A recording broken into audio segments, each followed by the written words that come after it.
വിശുദ്ധ കുരിശ് അതിജീവനത്തിന്റെ അടയാളം.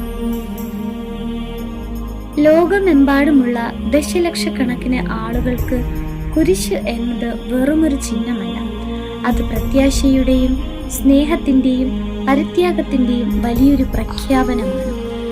റോമൻ സാമ്രാജ്യത്തിൽ പീഡനത്തിന്റെ അടയാളമായിരുന്ന ഒന്ന് എങ്ങനെയാണ് ലോകത്തെ ഏറ്റവും വലിയ ആത്മീയ പ്രതീകമായി മാറിയത്? നമുക്ക് പരിശോധിക്കാം. കുരിശിന്റെ വിവിധ ആകൃതികൾ. കുരിശുകൾ പല രൂപത്തിലുണ്ട്.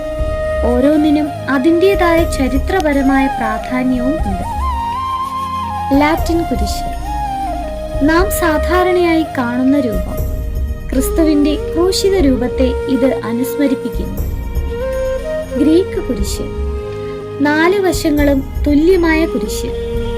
ആദ്യകാല ക്രിസ്ത്യാനികൾക്കിടയിൽ ഇത് ഏറെ പ്രചാരത്തിലുണ്ടായിരുന്നു. സെന്റ് ആൻഡ്രൂസ് കുരിശ്, X ആകൃതിയിലുള്ള കുരിശ്. മാർത്തോമാ സ്ലീവ, കേരളത്തിലെ ക്രൈസ്തവ പാരമ്പര്യത്തിൽ അലിഞ്ഞു ചേർന്നത്. ഇതിന്റെ അഗ്രങ്ങളിൽ കാണുന്ന മുകുളങ്ങൾ പുനരുത്ഥാനത്തെയും പുതിയ ജീവനെയും സൂചിപ്പിക്കുന്നു.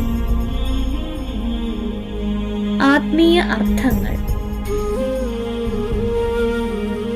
കുരിശിന്റെ ആകൃതിക്ക് 2 പ്രധാന അർത്ഥതലങ്ങളുണ്ട്. ലംബമായ വശം, ഇത് മനുഷ്യനും ദൈവവും തമ്മിലുള്ള ബന്ധത്തെ സൂചിപ്പിക്കുന്നു.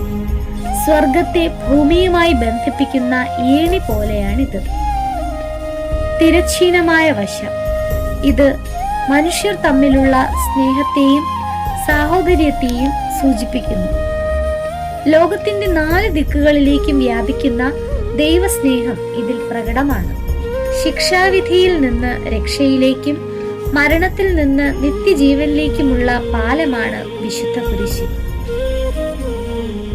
ചരിത്രപരമായ മാറ്റം.